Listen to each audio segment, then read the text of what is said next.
నమస్తే, welcome to IDTV. మన హైదరాబాద్ చుట్టుపక్కలే మనల్ని ఆకర్షించేవి, మనసుకు హత్తుకునే ఆహ్లాదకరమైనటువంటి ప్రాంతాలు చాలానే ఉన్నాయి. కాకపోతే మనకి తెలియకపోవటమే చాలా బాధాకరం. అలాంటి ఒక ప్లేస్ గురించి ఇప్పుడు మీకు చెప్పబోతున్నాను. అందులో ఇబ్రహీంపట్నం మాలమూరుల బోరకొండ గ్రామం ఒకటి ఉంటుంది.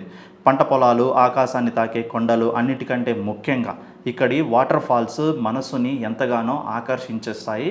అలాగే మనల్ని ఎంత హాయిగా అంటే ఉల్లాసంగా మన బాధలు అన్ని టెన్షన్స్ మర్చిపోయి ఒక్కసారి ఆ ప్రాంతానికి విజిట్ చేస్తే కనుక ఎంతో హాయిగా ఉంటుందంటున్నారు అక్కడ ఆల్రెడీ విజిట్ చేసినటువంటి యాత్రికులు ఎవరైతే ఉన్నారో. కొండలపై నుంచి సెలయేరుల్లాగా జారే జలపాతాలు కానివ్వండి, అక్కడ చుట్టుపక్కల ఉన్నటువంటి పక్షులు, నెమళ్ళు అన్నిటి ఒకటా రెండా చక్కగా మనం ఉన్న ప్రాంతంలోనే, హైదరాబాదు శివారుల్లోనే ఇంత ఆహ్లాదకరమైనటువంటి పర్యాటక ప్రాంతం ఒకటి ఉందన్న సంగతి తెలియని వాళ్ళ కోసమే ఈ పోస్ట్ చేశామంటూ కూడా ఒక వ్యక్తి తను విజిట్ చేసి వచ్చిన తర్వాత అక్కడ ఉన్నటువంటి అన్నటువంటి ప్రకృతిని షేర్ చేసుకుంటూ కూడా పోస్ట్ చేశాడు. మీ ఫ్యామిలీస్తో, పిల్లలతో హాయిగా కూడా గడపచ్చు అంటున్నారు. ఇంతకీ ఎక్కడనంటే ఎల్బీ నగర్ టు ఐబీపీ బోడకొండకు ఆర్టీసీ బస్సులు వెళ్తూ ఉంటాయి.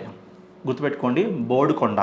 ఎల్బీ నగర్ నుంచి ఐబీపీ మీదుగా బోడుకొండకు వెళ్ళే ఈ ప్లేస్ ఏదైతే ఉందో అది ఇప్పటివరకు విజిట్ చేయని వాళ్ళు ఎవరైనా ఉంటే ఈ వర్షాకాలం అయ్యేలోపే ఖచ్చితంగా ఒకసారి విజిట్ చేయండి.